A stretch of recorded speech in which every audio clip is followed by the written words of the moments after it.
अस्सलाम वालेकुम, मैं सैयद बासित आज कराची से मुतल्लिक काफ़ी अहम मौजू आपके सामने रख रहा हूँ कि कराची में जब जब कोई मुसीबत आती है या कोई त्यौहार का मौका आता है तो कराची से कमाने वाले अपने अपने गांव भाग जाते हैं। और इत्तेफाक की बात तो ये है कि उनके जाने के बाद कराची पुरसुकून भी हो जाता है। बिल्कुल इस बार भी ऐसा ही हुआ। कोरोना वायरस के पेश नज़र सिंध हुकूमत ने लॉकडाउन करने का फैसला किया।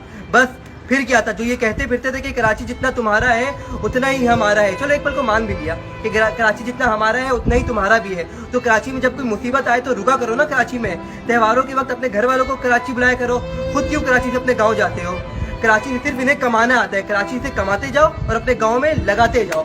कराची में तो ये ऐसे घूमते हैं जैसे इनके पास कुछ है ही नहीं, और उन्हीं लोगों को गाँव जाकर देख लो तो भाई लगता है कि यही गाँव के सरपंच है। कराची से सिर्फ ये कमाते रहते हैं, सिर्फ इनको कराची से कमाना आता है। और जब कराची पे कोई मुसीबत आए तो ये कहकर चल देते हैं कि अब कराची में हमारा क्या काम, कराची को संभाले कराची वाले।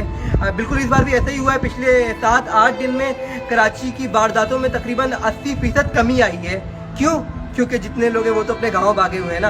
हाँ अल्हम्दुलिल्लाह हम कराची वाले हैं, हम अपने शहर को संभाल सकते हैं। हमने कल भी अपने शहर को संभाला है और हम आज भी अल्हम्दुलिल्लाह अपने शहर को संभाल सकते हैं। तारीख गवाह है, जब जब कराची पे कोई मुसीबत आई है महाजिरों ने ही कराची को बचाया है। मेरी हुकूमत की अपील है कि अंदरूने सिंध से जब जब कोई शहरी कराची आए तो उसका पूरा बायोडाटा लिया जाए कि ये फलां शख्स फला एरिया में काम करता है, इसकी सोर्स ऑफ इनकम क्या है, और फला शख्स कराची में फला एरिया में रिहाइश पजीर है। इससे मालूम है फ़ायदा क्या होगा।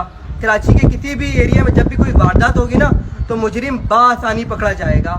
हाँ, ये शहर कराची हमारा है और हम ही इस शहर के वारिस हैं।